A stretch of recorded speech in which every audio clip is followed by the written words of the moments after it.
ನಮಸ್ಕಾರ ಸ್ನೇಹಿತರೆ, ನಮ್ಮ ಮಧುರ ಸುದ್ದಿ ಚಾನಲ್ಗೆ ನಿಮಗೆ ಸ್ವಾಗತ. ನಾವು ನಿಮಗಾಗಿ ಕೃಷ್ಣ ಸಂದೇಶವನ್ನು ಹೊತ್ತು ತರುತ್ತಿದ್ದೇವೆ.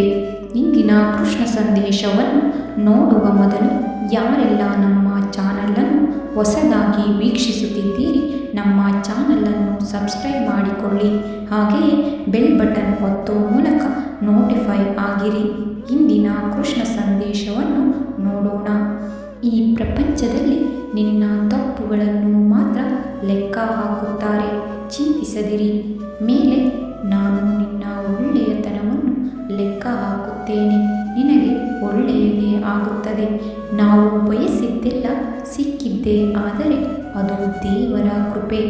ಹಾಗೆಯೇ ನಾವು ಬಯಸಿದ್ದೆಲ್ಲ ಸಿಗದೇ ಇದ್ದರೆ ಅದು ದೇವರ ರಕ್ಷಣೆ ಎಂದುಕೊಳ್ಳಿ. ಏಕೆಂದರೆ ನಮ್ಮ ಜೀವಕ್ಕೆ ಮತ್ತು ನಮ್ಮ ಜೀವನಕ್ಕೆ ಹೋಲಿಕೆ ಆಗುವುದನ್ನೇ ಆ ದೇವರು ಕರುಣಿಸಿರುತ್ತಾರೆ. ಹಾಗಾಗಿ ಯಾವುದಕ್ಕೂ ಭಯಪಡುವ ಅವಶ್ಯಕತೆ ಇಲ್ಲ. ನಿಮ್ಮ ಹಿಂದೆ ಮಾತನಾಡುವವರ ಬಗ್ಗೆ ತಲೆ ಕೆಡಿಸಿಕೊಳ್ಳಬೇಡಿ. ಏಕೆಂದರೆ ಅವರಿಗೆ ನಿಮ್ಮ ಮುಂದೆ ಮಾತನಾಡುವ ಯೋಗ್ಯತೆ ಇರುವುದಿಲ್ಲ. ಹಾಗೆಯೇ ತನ್ನ ಗುಟ್ಟನ್ನು ಯಾರೊಂದಿಗೂ ಹಂಚಿಕೊಳ್ಳಬೇಡಿ.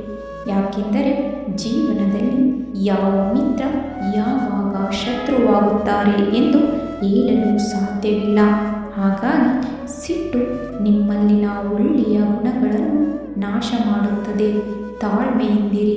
ಹಾಗೆಯೇ ಮೌನ ನಿಮ್ಮಲ್ಲಿನ ಒಳ್ಳೆಯ ಗುಣಗಳನ್ನು ಹೊಳೆಯುವ ಹಾಗೆ ಮಾಡುತ್ತದೆ. ಮೌನದಿಂದಿರಿ.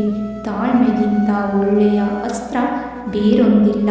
ತಾಳ್ಮೆಯಿಂದ ಎಲ್ಲವನ್ನು ಪಡೆದುಕೊಳ್ಳಬಹುದು.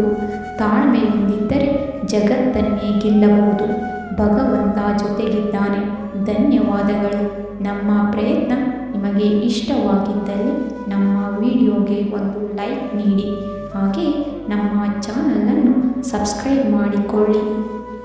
ಕಮೆಂಟನ್ನು ಮಾಡಿ. ಧನ್ಯವಾದಗಳು.